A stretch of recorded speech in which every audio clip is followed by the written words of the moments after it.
I'd gotten to this place of I had nothing more to give. I didn't let the story of, I should give up or this is a sign, and I didn't also stay in an environment where I was lied to and manipulated.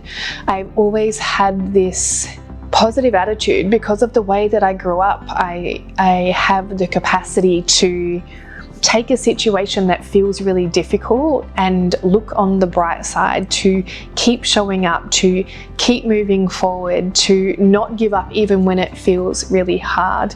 And that has been one of the biggest assets in business, that and the people that I have found along the way to guide me, to mentor me, and not even in an official capacity. In the last part of this, I told you that Grant Cardone told me to quit my job. Now, I've never met Grant Cardone, but I binged all of his content, I bought all of his books, and I borrowed belief from him as to what was possible. So if you're in this phase where you're like, what do? I feel like I'm in a tough season of business, my invitation is to find someone to borrow belief from. Given my blood, sweat and tears to another company that has yet again not had my best interests at heart, and this was another difficult lesson to learn. So at the age of, I think I was then 32, with my son who's now only 18 months old, or almost 2 years old, I left on the Friday and started my own organisation on the Monday. It was one of the toughest things I did. I poured all of my life savings into starting a business that I wasn't even ready or prepared to start. And I was also going through the heartbreak of, wow, I've really been lied to, and I've been taken for a ride for this whole time, and then also working through the shame of, wow, I was so naive and I let this happen. So I actually used that to fuel my fire, and this business started by myself, self-funded, with some great payroll partners. I scaled that business to 20 million in turnover in the space of 18 months. 18 months seems to be my lucky time frame, and got that to a team of 40. This company grew so quickly, and I was growing with this pain from the previous betrayal, this part of me that needed to prove something, this part of me that knew that I was the world's best recruiter and that I would outperform and outwork this organization that betrayed me. So I got back into unhealthy habits of working 12-hour days, 6 days a week, and poured my blood, sweat and tears into this business. But I was building from the wrong place, and the foundations were rocky. I was self-funded, I trusted some of the wrong people again, and I really was scaling chaos. I was scaling pain. I was scaling this belief that I wasn't good enough because people kept letting me down. And although I had a successful business, I wasn't really deep in the numbers, and we were signing new clients and putting new people out to work. And in the recruitment game, the wages are really high, and the sticking point often is payment terms with your vendors. So we actually got to a point where we were growing so quickly that our cash flow couldn't keep up. And at the same time, I was having like a midlife crisis, almost a breakdown. So I had gotten to this point of so much success. I had gotten to this point of, Range Rovers, 5 properties, $1 million wages, designer everything. And I had this sense that I'd made it, private jets to lunch, 5-star dinners, 5-star holidays all the time. And I really was living this life of external validation, feeling this void or emptiness that I felt with things. If I wasn't feeling it with work, I was feeling it with holidays. Not that I was ever present on my holidays, because I was constantly on the phone to my clients, on the phone to my team, in this chaos and survival mode, constantly perpetuating throughout my businesses. So we get to this point where our cash flow is really, really tight, and I'm starting to realize. And so we grew too quickly because I grew with ego, and I wasn't actually taking care of myself as I grew. I was ignoring all of the warning signs. I was ignoring the burnout, the exhaustion, the weight. I'd put on 120 kilos. My marriage was failing. I wasn't spending any time with my son.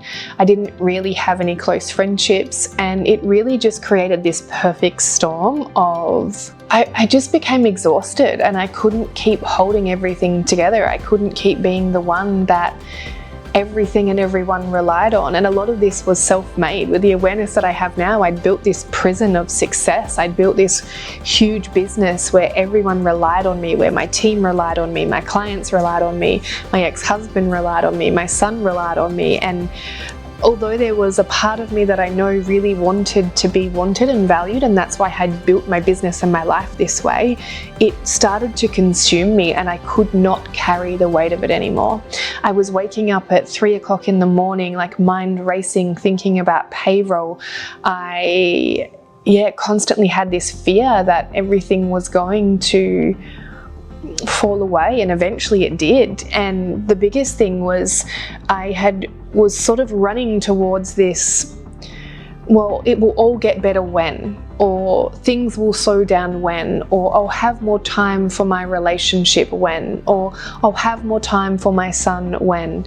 And I was always projecting into the future when I was going to have time for presence. And really I was creating this perfect storm of a business that was growing too fast, that I was disconnected from the deeper numbers that I needed to know, a relationship that was silently dying in the background because I was too focused on this empire that I was building, a son that was getting raised by his grandparents and daycare, and all he really wanted was his mum to be present. And I kind of had this delusion when I first started the business that I was going to be the most present mum because I was building a business on my terms, but that never actually happened. It was always next year or after I've hit this milestone.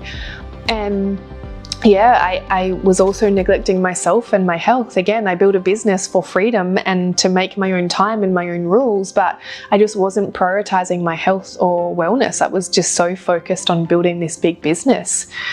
And the moment it all came crashing down, I was speaking to accountants and some advisors I had at the time, and they told me that I could restructure the company. This was in the middle of COVID, so it was really common that businesses were needing to restructure and have some, financial support from the government to move through tax obligations and things like that. And I'm in all these meetings and we're having all of these conversations, and I realized that I was done.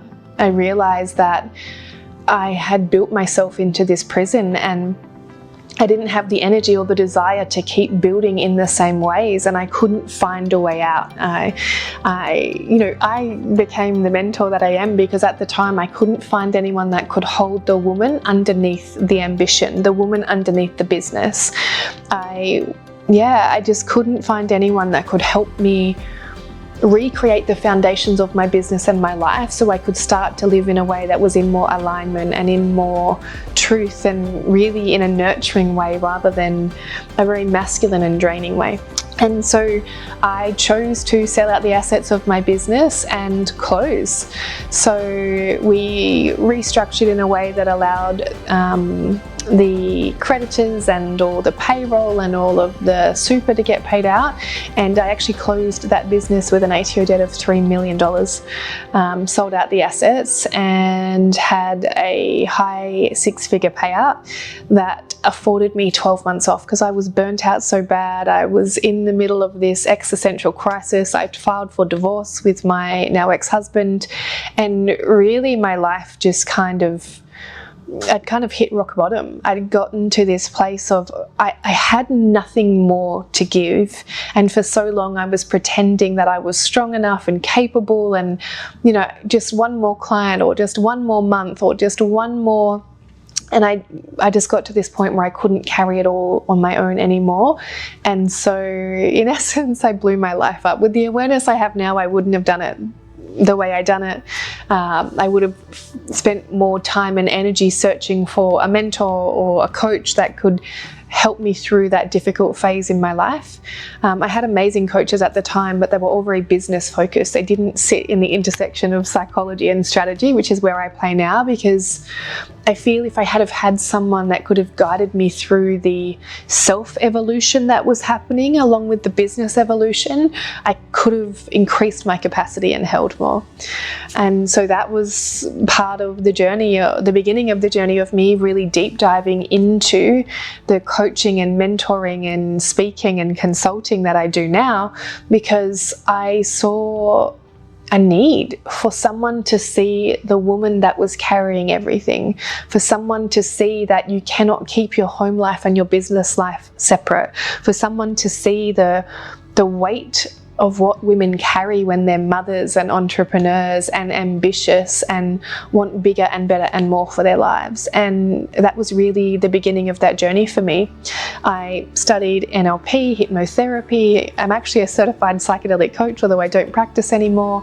I really started to get curious with how I could hold the woman, the human, the psychology, as well as the strategy that I'd learned over 15 years in high performance teams and sales, and really start to bring those together for, I don't really love the word holistic, but a more holistic approach to leadership, to building businesses, to this integration of the whole self in business growth, and not pushing our needs to the side, sacrificing. We call it compromise. So many times I would catch myself saying, I'm just compromising in my relationship because my business needs me right now. I'm compromising I was sacrificing, and so often we sacrifice.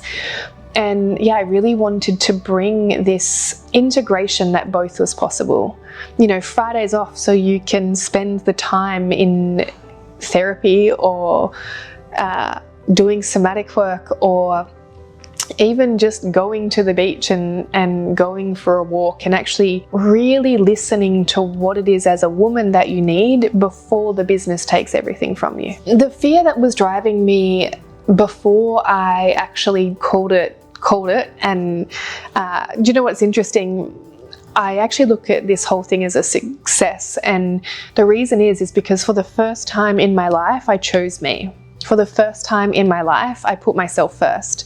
For the first time in my life, I actually chose peace and happiness over acknowledgement, money, success. I have the awareness now that it was just really a little girl that wanted to be seen and heard and appreciated. And I learned at a young age that the smarter I was and the more successful I was, I got praised a lot. So that was ingrained in my DNA, that this high achiever syndrome where I just built myself into a prison because I really needed everyone's love and attention through my business. This fear of not being able to rebuild, or not being able to build in a way that was sustainable for my health and well-being, as well as actually have a successful business. This fear that if I stopped, that I would just collapse onto the floor and never get up.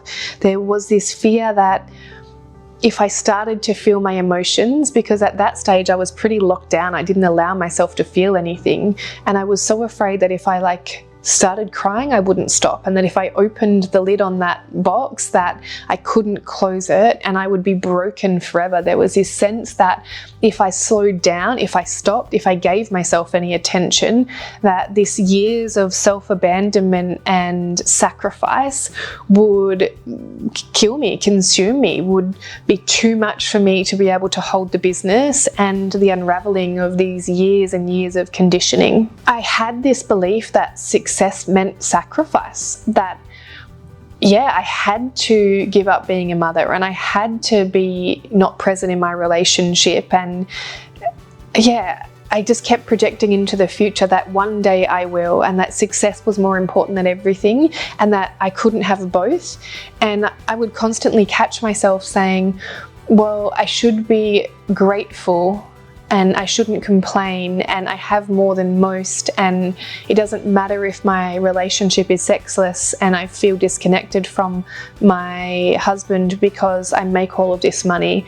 And and I shouldn't complain that I'm overweight because people wouldn't like me if I was skinny and rich or skinny and successful. And yeah, all of these ways that I was like manipulating myself to accept less than what I wanted and to really stay in this cycle of sacrifice for success.